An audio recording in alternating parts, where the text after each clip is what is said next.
Iran America का दोहा रहस्य आखिर क्या है?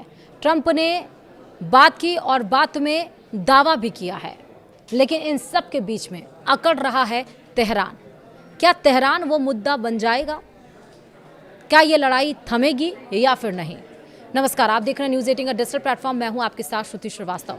अमेरिका के राष्ट्रपति डोनाल्ड ट्रंप ने दावा किया कि ईरान ने बातचीत का अनुरोध किया है और दोनों देशों के बीच कतर में बैठक हो सकती है। हालांकि ईरान ने इस दावे से इनकार करते हुए कहा कि वह केवल अपने रुके हुए फंड की रिहाई के लिए विशेषज्ञों का दल दोहा भेज रहा है। ट्रंप बार बार कह रहे हैं कि उनकी टीम दोहा पहुंच गई है, लेकिन वार्ता पर तेहरान अब भी पत्ते नहीं खोल रहा है। क्या मतलब है? दरअसल मध्य पूर्व में तनाव कम होने के बजाय लगातार बढ़ता दिखाई दे रहा है। एक और अमेरिका के राष्ट्रपति डोनाल्ड ट्रंप ने दावा किया है कि ईरान ने बातचीत के लिए संपर्क किया है, वहीं दूसरी ओर ईरान ने इस दावे को खारिज कर दिया है। इसके साथ ही स्ट्रेट ऑफ हॉर्मुज़ और गाजा में हालात तनावपूर्ण बने हुए हैं। राष्ट्रपति ट्रंप ने कहा कि पिछले हफ्ते दोनों देशों के बीच हुए हमलों के बाद ईरान ने अमेरिका से मुलाकात के लिए रिक्वेस्ट की है। उनके मुताबिक यह बैठक कतर में होने वाली है। हालांकि ट्रंप ने इस प्रस्तावित बातचीत के बारे में कोई ज्यादा जानकारी नहीं दी। वहीं ईरान के विदेश मंत्रालय ने ट्रंप के इस दावे को गलत बताया है। मंत्रालय का कहना है कि अमेरिका के साथ किसी भी तरह की बैठक तय नहीं हुई है। हालांकि ईरान ने यह जरूर पुष्टि की है कि वह अपने विशेषज्ञों का एक प्रतिनिधिमंडल दोहा भेज रहा है और इस टीम का उद्देश्य अमेरिका से बातचीत करना नहीं, बल्कि विदेशों में जमा ईरान की रुकी हुई वित्तीय संपत्तियों यानी कि जो फ्रोजन फंड है उसको जारी कराने की प्रक्रिया पर काम करना है। इसी बीच ईरान ने हॉर्मुज़ जलडमरू मध्य को लेकर फ्रांस की योजना पर भी कड़ा विरोध जताया है। फ्रांस इस समुद्री मार्ग में बारूदी सुरंगों को हटाने से जुड़ी योजना पर विचार कर रहा है। ईरान ने कहा है कि मौजूदा हालात बेहद संवेदनशील हैं और ऐसे समय में किसी भी बाहरी देश का हस्तक्षेप तनाव को और बढ़ा सकता है। तेहरान ने फ्रांस को चेतावनी देते हुए कहा कि वह ऐसे किसी भी कदम से बचे जिससे उकसावे वाली कार्रवाई मानी जाए। दूसरी ओर गजा पट्टी में हिंसा अभी भी जारी है। फिलिस्तीनी अधिकारियों की माने तो इजरायली सेना की कार्रवाई में कम से कम 8 फिलिस्तीनियों की मौत हो गई और इसके अलावा इजरायल ने दक्षिणी लेबनान में भी हवाई हमले किए हैं। यह कार्रवाई ऐसे समय में हुई है जब इजरायल और लेबनान के बीच पहले से युद्ध विराम लागू है।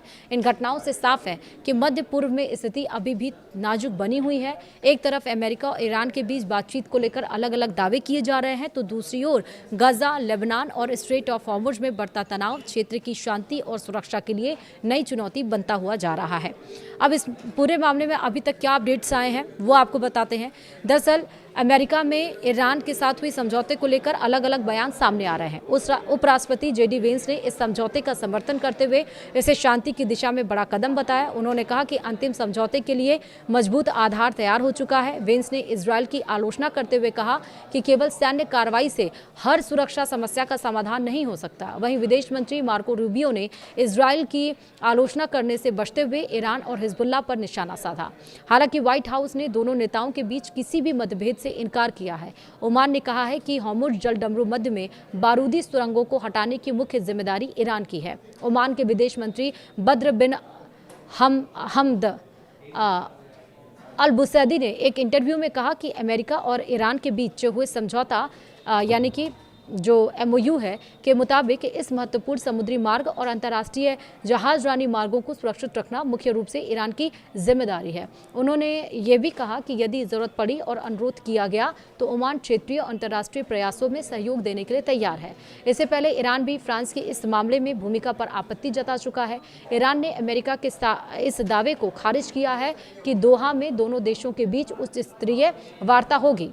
तेहरान का कहना है कि वह केवल एक तकनीकी विशेषज्ञों की टीम कतर भेज रहा है और यह टीम किसी नए राजनीतिक समझौते पर बातचीत नहीं करेगी, बल्कि पहले से हुए समझौता यानी कि MOU के लागू होने की प्रगति की समीक्षा करेगी। ईरान का आरोप है कि अमेरिका MOU की शर्तों को लागू करने में धीमी गति से काम कर रहा है। खासकर दक्षिणी लेबनान में युद्ध विराम से जुड़े प्रावधानों को लेकर ईरान ने गंभीर चिंता और आपत्तियां जताई हैं। ओमान ने हॉर्मुज़ जलडमरू मध्य से गुजरने वाले जहाजों पर केवल रास्ता इस्तेमाल करने के लिए कोई ट्रांजिट शुल्क लगाने का समर्थन नहीं किया है।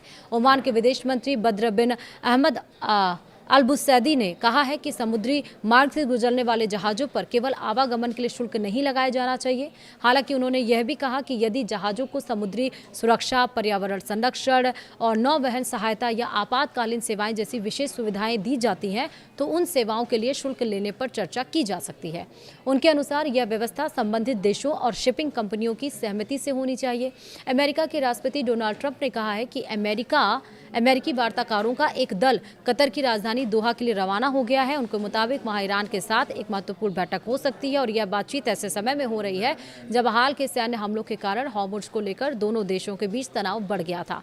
ट्रंप ने संकेत दिया है कि अमेरिका और ईरान के पास स्थायी शांति समझौता तक पहुंचने के लिए लगभग अगस्त के मध्य तक का समय है और इस दरमियान दोनों पक्ष तनाव कम करने और समझौते की दिशा में प्रयास करेंगे।